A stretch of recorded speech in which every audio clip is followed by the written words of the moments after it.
स्वागत है आपका हमारे इस विशेष बुलेटिन में। मैं हूं रेशमा आपके साथ और मेरे साथ हैं मेरे सहयोगी शरद मुदगल। आइए हेडलाइंस पर नजर डालते हैं। शिक्षा की दिशा में राजस्थान में बड़ा कदम।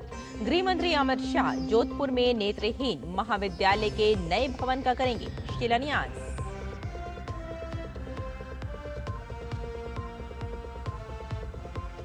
रक्षा मंत्री राजनाथ सिंह आज मोरक्को की 2 दिवसीय यात्रा पर। बढ़ते रिश्ते को और मजबूत करने पर होगा फोकस।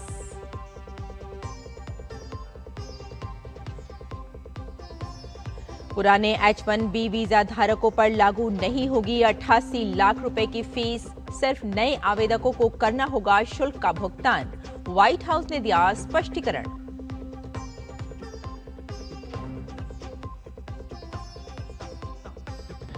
एशिया कप क्रिकेट के सुपर 4 में भारत पाकिस्तान के बीच दुबई में आज होगा दूसरा महामुकाबला।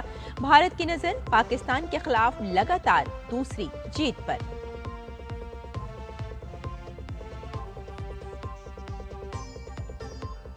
आज लगेगा सूर्य ग्रहण। भारत में नहीं दिखाई देगा नजारा। ऑस्ट्रेलिया, न्यूजीलैंड और अंटार्कटिका के कुछ हिस्सों में साफ दिखेगा ग्रहण।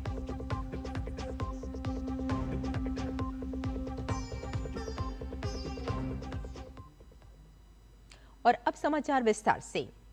केंद्रीय गृह एवं सहकारिता मंत्री अमित शाह आज राजस्थान के जोधपुर का दौरा करेंगे।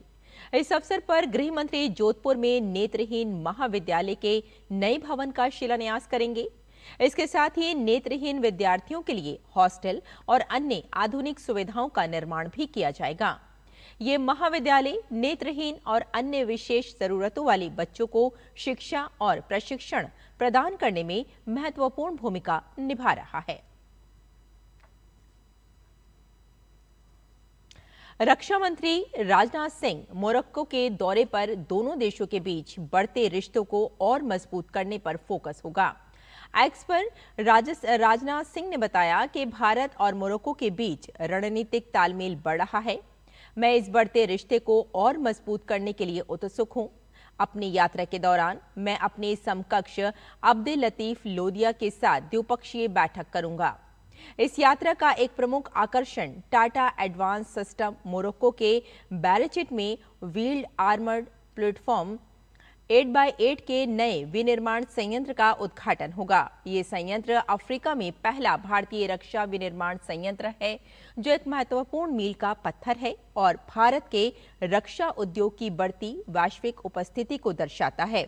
मैं रबात में भारतीय समुदाय से भी बातचीत करूंगा। अमेरिका ने H-1B वीजा एप्लीकेशन फीस करीब 88 लाख रुपए करने की घोषणा पर कई स्पष्टीकरण दिए हैं। अमेरिका ने कहा है कि नई फीस सिर्फ नए आवेदकों पर लागू होगी।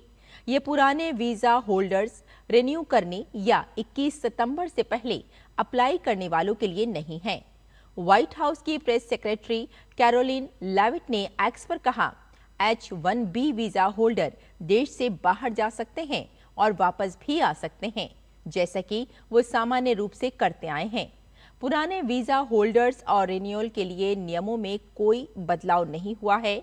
ये सिर्फ नए वीजा पर लागू होगा। कैरोलिन ने बताया कि ये कोई सालाना फीस नहीं है, ये वन टाइम फीस है जो सिर्फ एप्लीकेशन के समय लागू होगी।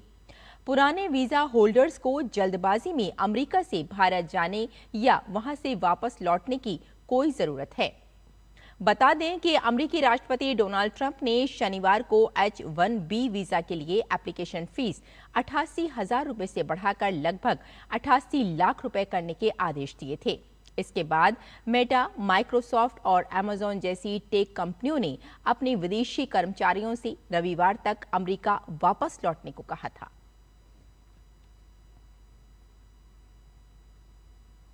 आज साल का आखिरी सूर्य ग्रहण लगने जा रहा है। भारतीय समय के अनुसार ये ग्रहण 21 सितंबर को रात 11 बजे शुरू होगा और 22 सितंबर की सुबह 3:24 तक रहेगा। यानी ग्रहण की कुल अवधि 4 घंटे 23 मिनट की रहेगी। आज लगने वाला ये आंशिक सूर्य ग्रहण होगा, जिसमें चंद्रमा सूर्य का केवल एक हिस्सा ढक देगा। और कुछ जगहों पर आसमान में अर्धचंद्राकार सूर्य दिखाई देगा। ये ग्रहण मुख्य रूप से न्यूजीलैंड, पश्चिमी अंटार्कटिका और ऑस्ट्रेलिया में दिखाई देगा। हालांकि ये ग्रहण भारत में दिखाई नहीं देगा। इस खगोलीय घटना को वैज्ञानिक और ज्योतिषीय दोनों दृष्टियों से महत्वपूर्ण माना जा रहा है।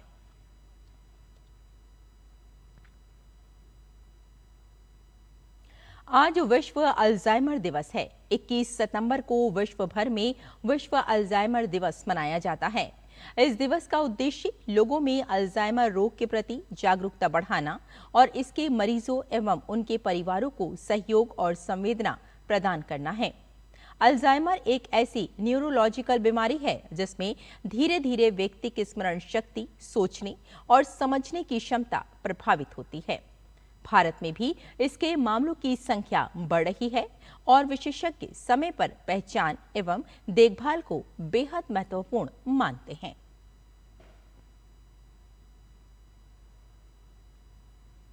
और एशिया कप क्रिकेट टूर्नामेंट के सुपर 4 के दूसरे मैच में आज भारत का सामना पाकिस्तान से होगा। टीम इंडिया अपने ग्रुप में तीनों मैच जीतकर शीर्ष पर रहते हुए सुपर 4 में पहुंची है। वहीं पाकिस्तान को ग्रुप चरण में 3 मैचों में से 2 में जीत और 1 में हार झेलनी पड़ी है। ग्रुप स्टेज में पाकिस्तान को भारत के हाथों पराजय मिली थी। टीम इंडिया को एक बार फिर शुभमन गिल और अभिषेक शर्मा की सलामी जोड़ी से शानदार शुरुआत की उम्मीद होगी। वहीं जसप्रीत बुमराह की भी टीम में वापसी होगी। वे टीम की आक्रामक गेंदबाजी की अगुवाई करते नजर आ सकते हैं।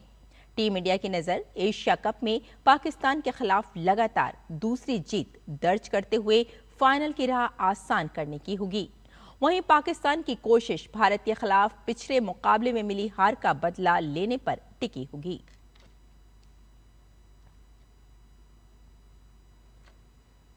भारतीय जनता युवा मोर्चा प्रधानमंत्री नरेंद्र मोदी के 75वें जन्मदिवस पर चल रहे सेवा पखवाड़े के अंतर्गत आज सुबह 7 बजे देश भर के 75 स्थानों पर एक साथ नमो युवा रन आयोजित कर रहा है। इस विशेष दौड़ का उद्देश्य नशा मुक्त भारत का संदेश देना है। इन रन में कई केंद्रीय मंत्री, मुख्यमंत्री और उप मुख्यमंत्री भी हिस्सा लेंगे। BJYM के राष्ट्रीय अध्यक्ष तेजस्वी सूर्या मुंबई में इस आयोजन का नेतृत्व करेंगे। दिल्ली में ये मैराथन दिल्ली विश्वविद्यालय के स्पोर्ट्स कॉम्प्लेक्स स्थित रग्बी स्टेडियम से शुरू होगी।